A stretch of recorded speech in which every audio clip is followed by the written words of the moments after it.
निरंतर पढ़ाई करने से किसी कॉम्पिटिटिव एग्जाम को क्लियर कर लेगा। बिल्कुल कर लोगे बेटा आप। क्या आपके अंदर इतनी एकाग्रता है? क्या आपके अंदर इतना फोकस है? एक बार बेटा आप सफल हो गए ना, आपसे कोई नहीं पूछेगा कि आपके बीते हुए कल में आप क्यों असफल थे।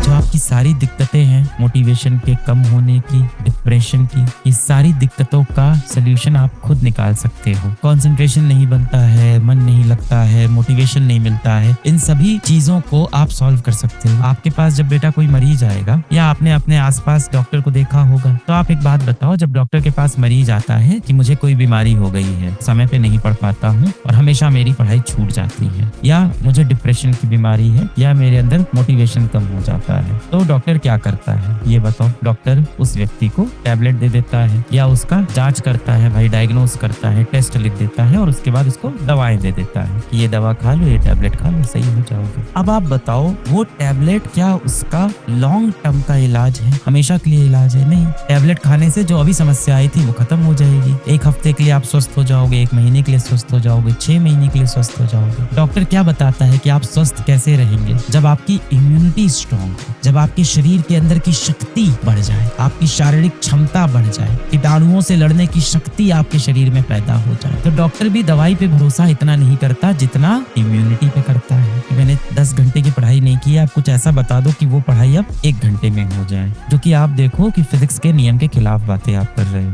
कि वो 12 घंटे की पढ़ाई नहीं की, कुछ ऐसा दे दो 1 घंटे।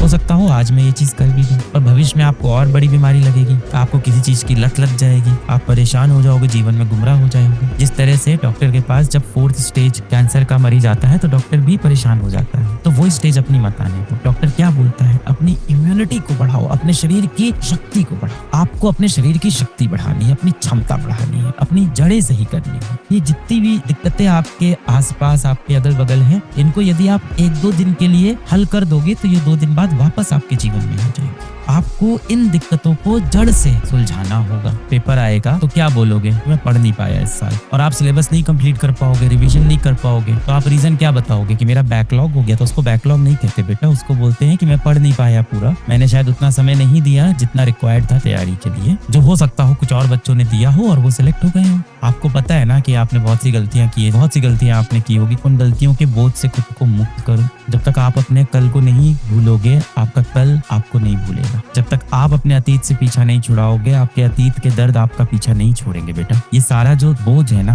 ये सारा जो दर्द है, जो बोझ है, एकदम सीने पे लगने लगा होगा जब माता पिता सुबह शाम देखते होंगे इस साल क्या कर रहा है बेटा। अड़ोस पड़ोस वाले पूछते होंगे आपके माता पिता से कि इस साल आपकी बेटी, इस साल आपका बेटा क्या कर रहा है? तैयारी कर रहा है। पड़ोसी क्या बोलता होगा? पिछले साल क्या कर रहा था? तैयारी। और उसके पिछले साल तैयारी, और उसके पिछले साल तैयारी। और फिर वो पड़ोसी ऐसे स्माइल देके चला जाता होगा। वो पड़ोसी असल में आपके माँ बाप और आपके हालात पे हंसी उड़ाते हुए, आपका मजाक उड़ाते हुए, नीचा दिखाते हुए चला जाता होगा। This should be your best attempt. कुछ गलतियां आपकी रही होंगी, कुछ गलतियां आपकी नहीं रही होंगी। कितने बच्चे ऐसे होंगे जिनकी ऐसा हो कि 2-3 महीने तबीयत ही खराब रह गई, हेल्थ प्रॉब्लम आ गई। किसी घर में ऐसा होगा कि शादी पड़ गई, किसी के यहाँ ऐसा होगा कि मेंटल उसको प्रॉब्लम हो गई। तो बहुत सी अलग अलग दुविधाएं होंगी, पर आप अपने कल के बारे में अब परेशान मत हो। आप सुन रहे हो, जो दिन भर आप घुटते हो, दर्द होता है, आपको जो परेशानी होती है कि मेरा पिछले साल सिलेक्शन नहीं हुआ, आप अपने बीते हुए कल को लेके अब परेशान मत हो बेटा, क्योंकि आप अपने बीते हुए कल को अब बदल नहीं सकते हो। अपने आने वाले कल को आप बदल सकते हो। आने वाला कल आपके हाथ में है, आपकी मुट्ठी में है, उसको आप बदल सकते हैं। और यदि आपके आने वाले कल में सफलता है तो आपके बीते हुए कल में क्या हुआ ये कोई नहीं पूछेगा आपसे। एक बार आपने अपना लक्ष्य पा लिया, जो भी आपके जीवन का लक्ष्य है, एक बार बेटा आप सफल हो गए ना, आपसे कोई नहीं पूछेगा कि आपके बीते हुए कल में आप क्यों असफल थे। तो अपने बीते हुए कल के ऊपर मिट्टी डालो, उसमें आप कुछ नहीं कर सकते। 6 घंटे निरंतर पढ़ाई करने से किसी कॉम्पिटिटिव एग्जाम को क्लियर कर लेगा। बिल्कुल कर लोगे बेटा आप। पर वो 6 घंटे की पढ़ाई सच में 6 घंटे की पढ़ाई है? क्या आपके अंदर इतनी एकाग्रता है? क्या आपके अंदर इतना फोकस है कि आप जब 6 घंटे पढ़ाई कर रहे हो तो आपके इस दूषित दिमाग में, इस पोल्यूटेड